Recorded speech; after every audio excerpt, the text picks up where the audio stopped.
Page number 163, 163, recording number 41. Tripura Devi కథగా చెప్పుకుంటూ ఉన్నాము. 14th చాప్టర్ అయిన భావనా సిద్ధి అనే హెడ్డింగ్ మీద కంటిన్యూయేషన్. ఇప్పుడు ఇక్కడ ఏం చెబుతున్నారంటే, దేశము కాలం అనేది కూడా మనం భావించటం వల్లనే అవి వాటికి ఆ రూపం ఏర్పడుతోంది. దేశం ఉన్నది, కాలం ఉన్నది అని మనం భావించటం వల్లే వాటికి ఎగ్జిస్టెన్స్ ఏర్పడుతోంది. అట్లాగే కాలంలో కూడా మనం ఇది ముందు ఇది వెనక అనుకోవటమే దాని ఒక రిఫరెన్స్తో వచ్చేది. అది కూడా మనం ఒక పాయింట్ పెట్టుకొని అక్కడి నుంచి చూసేదే కాలము. దేశము కూడా, దేశం ఎట్లా అయిందంటే ఇక్కడి నుంచి ఈ దేశం మొదలు, ఇక్కడి నుంచి సరిహద్దు మొదలు అని మనం అనుకున్నందువల్ల అవుతున్నాయి. కానీ లేకపోతే కాలంలోనూ ఏ ముక్కలు దాన్ని ఏ విభాగాలు చేయలేము, ఒకటే కాలం ఉన్నది. అలాగే దేశం స్పేస్ కానీ భూమి కానీ ముక్కలు చేసి మనం ఏ రకంగానూ దాన్ని విభజించలేము అని క్లియర్గా చెబుతున్నారు ఇక్కడ. ఇప్పుడు జరుగుతుంటే వర్తమాన కాలం అని పిలవటం అవన్నీ మనం అలవాటు చేసుకున్నాము. అయిపోయింది, ఇదేమో అయిపోయిందేమో భూతకాలం, ఇట్లా అలవాటు చేసుకున్నాను తప్ప లోపల బయట నిన్ని లేవు. మన ప్రపంచం మన భావాల్లోనే ఉన్నది అని ఇక్కడ క్లియర్గా అచ్చుగుద్ది రాసేశారు. మన ప్రపంచం మన భావాల్లోనే ఉంది తప్ప బయట కొంచెం కూడా లేదు. దీనికి ఎవరైనా ఏదైనా గ్రహిస్తూ ఉంటే, ఒకవేళ మనం చూసే ప్రపంచం కాకుండా ఇంకెవరైనా ఏదైనా గ్రహిస్తూ ఉంటే, మన ప్రపంచం కాకుండా అది మనకు సంబంధించింది కాదు, మనకు ఎట్లాగూ తెలియదు. ఎవడికి ఏది తెలియదో అది వాడికి ఉండదు అని చెప్పేశారు. మనం దేన్ని గ్రహిస్తామో అదే మనం ప్రపంచం. తెలియంది వాడికి ఉండదు కదా, చాలా న్యాచురల్. అట్లాగే దేశము తక్కువ ఉంది, ఎక్కువ ఉంది, పెద్దది చిన్నది అనేది మన ఇంద్రియాల జ్ఞానం మీద ఆధారపడి ఉంది. మన సెన్సెస్ ఎట్లా పనిచేస్తున్నాయో ఒక్కోసారి పెద్దదిగా అనుకుంటాం, అది కూడా చాలా ఆశ్చర్యం వేస్తుంది. రిఫరెన్స్ అనేది మన మనసులో నుంచి అసలు పోదు. ఒక వస్తువు, ఇల్లు చాలా పెద్దదిగా ఉంది అంటే అర్థం ఏంటి, అంతకుముందు ఒక చిన్న ఇల్లు నీ మనసులో ఉందన్నమాట. లేకపోతే ఇది పెద్దది అని అనిపించదు. అది మనం గమనించుకోం కాబట్టి మనకు తెలియదు. నాకే ఆశ్చర్యంగా ఉంటుంది. అంతకుముందు మేమున్న ఇల్లు అద్దెకు ఉండేవాళ్ళం. ఇంచుమించు ప్రతి సంవత్సరం ఇల్లు మారాల్సి వచ్చేది. ఆ ఇల్లు తర్వాత పిల్లలు సరదాగా ఒకసారి మనం ఇంతకుముందు ఉన్న ఇంటికి వెళ్దామమ్మా అని వెళ్ళి చూస్తే అదేమిటో చాలా చిన్నదిగా అనిపించేది. అప్పుడు అది పెద్ద ఇల్లు అనుకునేవాళ్ళం. ఇంత ఇల్లు మనకెందుకు, 2 పోర్షన్లు ఉందే, ఎవరికైనా అద్దెకిద్దామని కొన్నాళ్ళు అద్దెకు కూడా ఇచ్చాం. అట్లా అదే ఇల్లు ఇప్పుడు చూస్తే చిన్నదిగా అనిపిస్తుంది. ఆశ్చర్యం వేస్తుంది అనమాట. మనసులో ఒక రిఫరెన్స్తోనే ప్రతి వస్తువు చూస్తాము అని మనకి తెలియదు. తెలిస్తే ఓహో ఇవేం లేవు, ఉన్నదంతా ఒకటే వస్తువు అని అర్థం అవుతుంది మనకి. అట్లాగే కాలంలో కూడా 2 రకాలుగా తోచటమే. నీ మనస్సుకు ఒక రిఫరెన్స్తో నీకు తోచటం తప్ప కాలం అంటూ కూడా ప్రత్యేకంగా ఏమీ లేదు. అది అర్థం కావాలంటే చాలా ఈవెంట్స్ చూసావు శైలలోకంలో. నువ్వు బయటకు వచ్చిన తర్వాత ఇక్కడ చూసావు, ఇది చాలా పెద్దదిగా కనిపించింది, అది చిన్నదిగా కనిపించింది, నాకు అట్లా అనిపించటం లేదు అంటాడు. ఇది లెక్క చూసుకునే వాళ్ళకే లెక్క తప్ప ఆ లెక్క చూడని వాళ్ళకి అది లేదు అని చెప్తూ ఉన్నాడు ఇక్కడ మునికుమారుడు. దేశకాలాలు భావన మాత్రములు అని ఫైనల్గా చెప్పేశాడు. ఇవి నీ మనసులో ఉన్నవి తప్ప బయట ఎక్కడా లేదు, ఇవి ఊహించేవే అని చెప్పాడు. ఇంకా మనకి బయట వస్తువుగా అంటే ఆబ్జెక్టివ్ రియాలిటీగా బయట ప్రపంచం ఉన్నది అనే మాట వింటాం కదా. గోడ మీద బొమ్మల్ని వేసినప్పుడు గోడ ఆధారంగా ఉంది ఆ బొమ్మలకి, ఆ చిత్రాలకి. గోడ మీదే వేస్తాం, గోడ లేకపోతే ఎక్కడ వేస్తాము. సో ఒక బ్యాక్గ్రౌండ్ ఉంది, అది బొమ్మకి గోడ ఆధారం. అట్లాగే మనం గ్రహిస్తూ ఉన్న విషయాలు కాక గ్రహించే మనము అని ఇద్దరం ఉన్నాం ఇక్కడ అని అర్థం చేసుకోవాలి. అంటే గ్రహించే మనం గాక గ్రహించబడే బయట ప్రపంచం ఒకటి ఉండాలి, లేకపోతే కనపడదు కదా. సో 2 పదార్థాలు ఉన్నప్పుడు వాటిల్లో ఎట్లా చూస్తాం మనము, మ్యాగ్నిట్యూడ్ని ఎట్లా గ్రహిస్తామంటే మొదటి దాన్ని డిమార్కేషన్ చేసి రెండో దాన్ని గ్రహిస్తాము అని చెప్తూ ఉన్నారు ఇక్కడ. అంటే బహుశా నేను అంటున్నా రిఫరెన్స్ పాయింటే ఇది. అవధిని ఉపాదానము అంటారట. అవధి అంటే ఏంటి, ఇక్కడి నుంచి ఇది స్టార్ట్ అయింది, అంటే హిమాలయాల్లో గంగ పుట్టింది, హిమాలయములు అనేది ఒకటి ఉన్నది అని ఎస్టాబ్లిష్ అయితే అక్కడి నుంచి గంగ పుట్టింది అని చెప్పి చెప్పుకోవచ్చు. అక్కడి నుంచి ప్రవహిస్తోంది. అప్పుడు హిమాలయం అనేది గంగకు అపాదానం అవుతుంది, గంగకు ఆధారం అవుతుంది. అక్కడ హిమాలయాలు లేకపోతే గంగ లేదు కదా, గంగ లేకపోయినా హిమాలయాలు ఉంటాయి. అట్లా ఈ విధంగా నువ్వు బయట ప్రపంచాన్ని, ఏది బయట ప్రపంచము అని అంటున్నావో దానికి ఏది అపాదానం, దానికి ఏంటి స్టార్టింగు, దాన్ని అవధిగా చేసుకొని గ్రహించాలి. అవధి అంటే దేని ఆధారంతో దాన్ని గ్రహించాలి. హిమాలయాలు ఉన్నాయి కాబట్టి హిమాలయాల నుంచి గంగ పుట్టడం అనే ప్రాసెస్ ఒప్పుకున్నాం, బాగుంది. మరి ఇప్పుడు నువ్వు ఒక ప్రపంచాన్ని చూస్తున్నావు, అది దానికి ఆధారం ఏమిటి, ఎట్లా చూస్తున్నావు, ఎలా గ్రహించబడుతోంది ప్రపంచం అని ఒకవైపు డైవర్ట్ చేసుకుంటూ వస్తున్నాడు, ఒక డైరెక్షన్లో తీసుకొస్తున్నాడు మునికుమారుడు. ఇప్పుడు ఇది మొత్తం కూడా ఆత్మతోనే భాషిస్తోంది. నా శరీరము, నా వస్త్రాలు, బయట ప్రపంచం అన్నీ కూడా ఎలా తెలుస్తున్నాయి అంటే ఆత్మ వస్తువే వెలిగిస్తోంది దీన్నంతటినీ కూడా. బికాజ్ ఆఫ్ ఆత్మ చైతన్యం వల్ల ఇదంతా కూడా ఉన్నది అని ఒకవేళ అలా మనం ఒక డెసిషన్కి వస్తే, వెలిగించేదాని లోపలే ఉండాలి కదా వెలిగించబడేది, గ్రహించేవాడి లోపలే ఉండాలి కదా గ్రహించబడేది అని ఇక్కడ ఒక లాజిక్ పట్టుకొచ్చారు. లోపల దాన్ని బయటకు వచ్చి బయటికి తెచ్చి బయట ఉందని చెబుతున్నామా, నిజంగా విడిగా బయట ఉన్నదా అనే దాన్ని లాజికల్గా ఆలోచింపజేస్తున్నారు ఇక్కడ. ఏంటంటే నువ్వు గ్రహించేది నీ లోపల ఉన్నట్టా బయట ఉన్నట్టా, పైగా నువ్వేది గ్రహిస్తున్నావు అది ఇంకొక వ్యక్తి గ్రహించటం లేదు కదా, అదే గ్రహిస్తున్నానని అనుకుంటున్నాడు. కానీ సేమ్ థింగ్ వాడు చూడటం ఇంపాసిబుల్. ఎందుకంటే భార్యగా నువ్వు చూసే వస్తువుని అందరికీ భార్య కాదు, అది కొడుకుగా నువ్వు చూసేవాడిని అందరికీ కొడుకు కాదు. నువ్వు ఏ పాయింట్ నుంచి నిల్చొని చూస్తున్నావో సూర్యోదయాన్ని అందరికీ అదే పాయింట్ కాదు. వాళ్ళు వేరే చోటు నుంచి చూస్తున్నారు, వాళ్ళకి ఎలా కనపడుతోంది, నాలాగా వాళ్ళకి కనపడుతోందా, వేరే రకంగా కనపడుతుంది. ఎవరు చెప్పగలుగుతారు ఈ విషయం? నేను చూసేది మటుకే నాకు తెలుసు.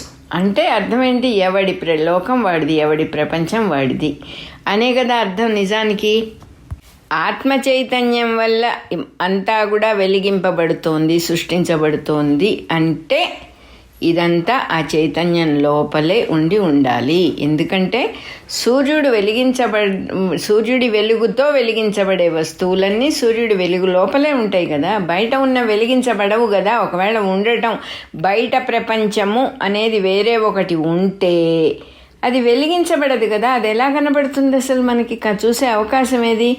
మనలో ఉన్న చైతన్యం బయటకు వచ్చి దాన్ని వెలిగింపజేస్తోందా, ఎలా జరుగుతోంది ఇది అని ఇక్కడ క్వశ్చన్ చేస్తున్నారు. మనం ఎప్పుడు ఆలోచించని విషయం ఇది. బయట కనబడుతోంది, నువ్వు గ్రహిస్తున్నావు, బాగుంది.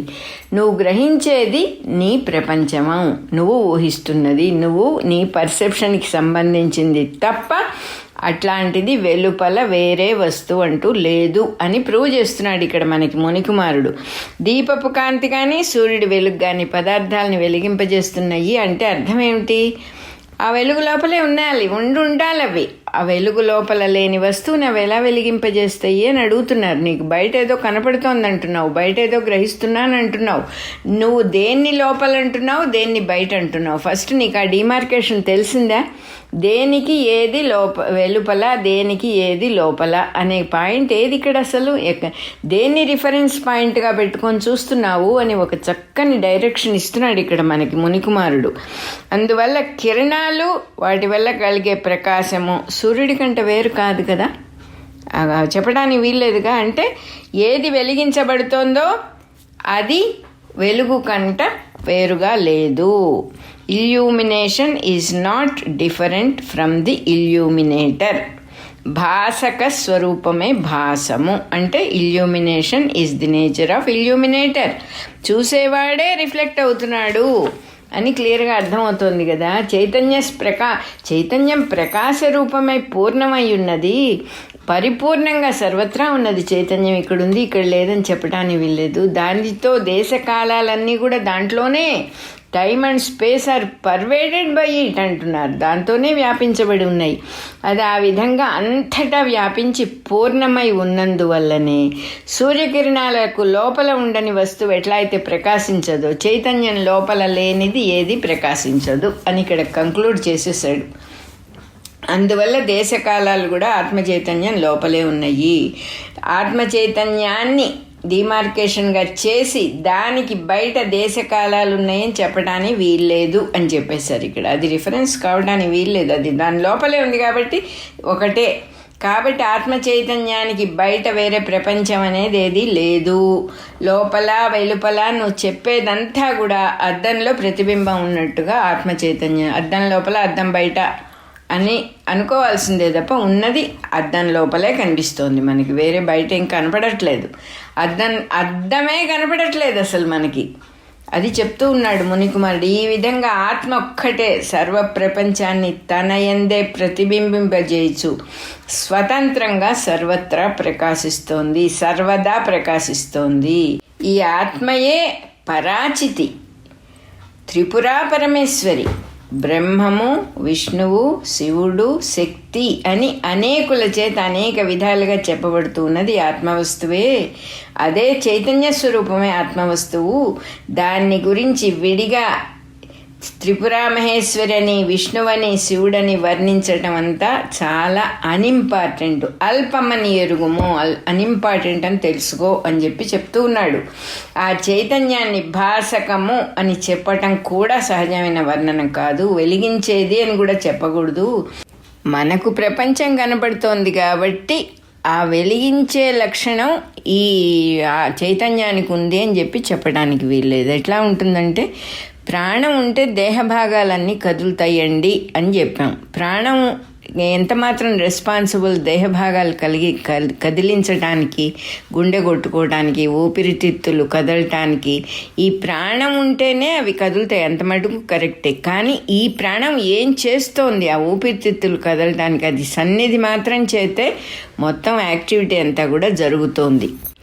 స్వతసిద్ధంగా చైతన్యానికి ఇది లక్షణం, వెలిగించే లక్షణం ఉంది అని ఏదో ఒక గుణం దానికి ఆపాదించడానికి వీల్లేదు అని చెప్తూ ఉన్నాడు మునికుమారుడు. దీనికి అని ఏది అట్రిబ్యూట్ చేయటానికి ఏమాత్రం అవకాశం లేదు ఇక్కడ. ఊరికే ఉంటుంది, అది ఏ విశేషం ఉండదు, కేవల చైతన్యంగా సామాన్య చైతన్యం అని చాలాసార్లు చెప్పారు ఇక్కడ మనకి. పాపం మునికుమారుడు అంటే ఇంతకు ముందు కూడా మనకి చెప్పారు, చిన్న పిల్లవాడు అద్దంలో బొమ్మలు చూసి ఆడుకుంటాడు, అద్దాన్ని గమనించాడు. న్యాచురల్గా అద్దంలో వస్తువులు కావాలని చేయబెట్టి లాక్కోవటానికి ట్రై చేస్తాడు, వాడు అద్దం కనపడదు వాడికి. సో అలా మనం ఉన్నాము, అద్దాన్ని చూడట్లేదు, అద్దాన్ని చూడకుండా నిజం అనుకుంటున్నాం లోపల కనపడుతున్న వస్తువులు. అది ప్రతిబింబం కాబట్టి మనకి అందదు, మనం దాన్ని పొందలేము. ఆత్మ తప్ప ఇంకో వస్తువు లేదు అని చెప్పడానికి అనేక రకాలుగా ట్రై చేస్తున్నాడు ఇక్కడ మునికుమారుడు. ప్రతిబింబం అద్దం లోపలే ఇమిడి ఉంటుంది, అద్దాన్ని మించి ఉండదు. అదే రకంగా మొత్తం చైతన్యంలోనే సమస్తము ఇమిడి ఉన్నది, దాని బయట ఇంకొక వస్తువు ఉన్నది అనటం ఇంపాసిబుల్ అని చెబుతున్నాడు. ఎందుకంటే వెలుగు బయట ఉన్నదండి, సూర్యకాంతి లోపల లేదు ఈ వస్తువు, అయినా వెలిగింపబడింది అని చెప్పలేం కదా. ఎన్ని రకాల ప్రతిబింబాలు పడుతూ ఉన్న అద్దానికి ఎలాగైతే ఏ మార్పు ఉండదో, ఎంత పరిశుద్ధంగా ఉంటుందో, అదే రకంగా చిత్ర విచిత్రాలైన ప్రతిబింబాలు, జగత్తు అనే ప్రతిబింబాలు ఎన్ని వచ్చినా ఎన్ని పోయినా, సృష్టి ఉన్నా ప్రళయం ఉన్నా ఆత్మ చైతన్యంలో ఏ మార్పు ఉండకుండా అలాగే ఏకరూపంగా పరిశుద్ధంగా ఉన్నది. కానీ కేవలం ఆత్మ అనేటటువంటిది అద్దం లాంటిది కాదు. అద్దం అచేతనం, ఆత్మ చైతన్య ఘనం, చైతన్యమే స్వరూపంగా ఉన్నటువంటిది, అబ్సల్యూట్ ఇంటెలిజెన్స్. అది స్వతంత్రం, ఇండిపెండెంటు. ఎదట వస్తువు ఉన్నప్పుడే అద్దంలో ప్రతిబింబం కనిపిస్తుంది, కానీ ఆత్మకి ప్రతిబింబం కనిపించడానికి వేరే ఇంకో వస్తువు అక్కర్లేదు. అది తన స్వాతంత్రం వల్ల, తన ఫ్రీ విల్లు వల్లనే తనలోనే తన జగత్తుని భాషింపజేస్తోంది. దీనికి చెప్తూ ఉన్నాడు మునికుమారుడు, ఎందువల్ల మనమే అనేక సృష్టిస్తున్నాం కదా, మన మనసులో ఊరికే ఒక చోట కూర్చొని ఎన్ని రూపాలు మనం తెచ్చుకుంటూ ఉన్నాం, ఎన్ని పిక్చర్స్, మెంటల్ పిక్చర్స్ ఎన్ని తయారు చేసుకుంటూ ఉన్నాం. దానికి కారణం ఏంటి? ఎక్కడి నుంచి వచ్చినాయి ఇవన్నీ కూడా? కేవల సంకల్పం మాత్రం చేత ఎన్నో మనం ఊహిస్తూ ఉన్నాం కదా.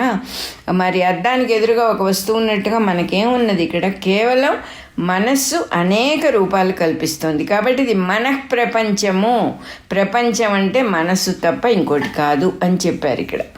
మనస్సులో పూర్వ సంస్కారాలు ఉన్నాయి, ఇంతకుముందు నేర్చుకున్న ఉన్నాయి, దాని ప్రతిబింబాలు వస్తూ ఉన్నాయి అని అందామా? ఎవరు పెట్టారు మనస్సులో ఆ ప్రతిబింబాలన్నీ? కొత్తగా వేరే ఎక్కడి నుంచన్నా వచ్చినాయా?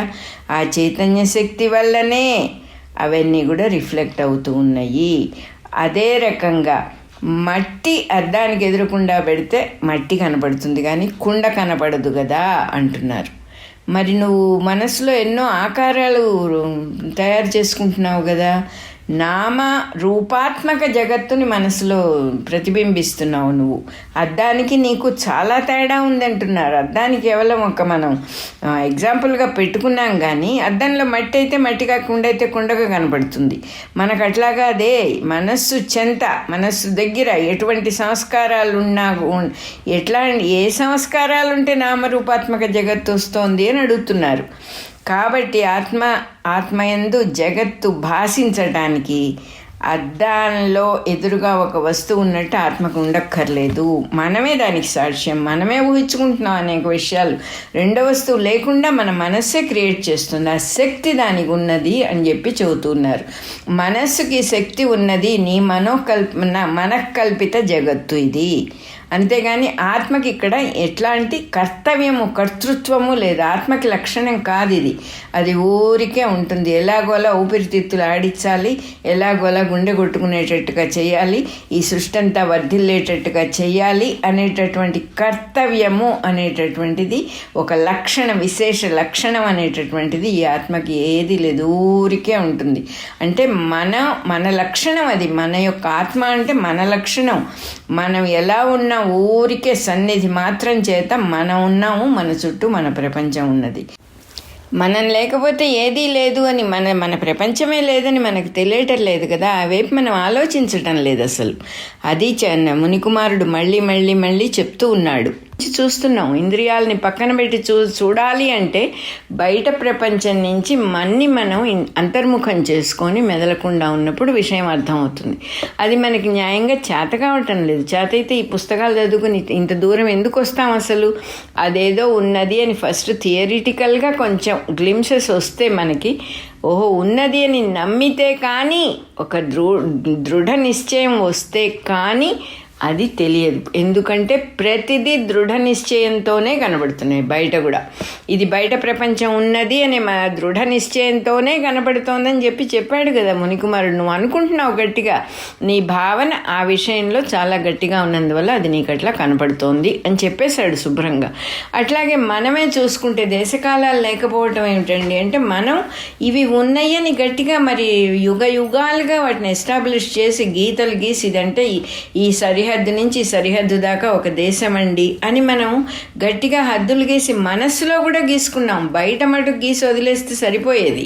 మనస్సులో కూడా పుస్తకాలు చదువుకొని ఎక్కించుకుని ఎక్కడి నుంచి ఎక్కడి దాకా అని అన్ని హద్దులన్నీ లోపల ఎక్కించుకున్నాం. కాలానికి అట్లాగే హద్దులు పెట్టుకున్నాం. ఇవాళ మళ్ళీ సూర్యోదయం అయితే ఇది ఇంకొక రోజు అని డేట్స్ వేసుకుంటున్నాం.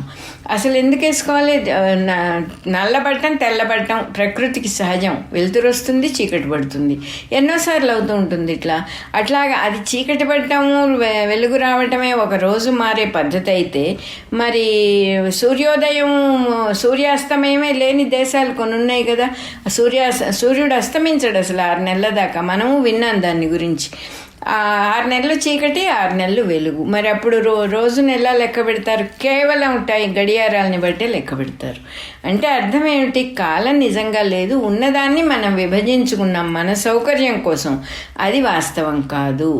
అదేవిధంగా ఇప్పుడు శైలలోకంలో ఒక రకంగా కనపడింది తనకి. ఒక కొత్త చోటుకి వెళ్ళాడు, అంతా చూస్తూ ఉన్నాడు, అద్భుతంగా ఉంది. మనం కూడా చాలా అద్భుతంగా ఉండే విషయాలు చూస్తుంటే కాలం ఎట్లా గడిచిపోయిందో మనకు తెలియదు. 10 రోజులైందా నేను వచ్చి, అసలు ఒక్కరోజు అయినట్టుగా ఉంది అంటాం.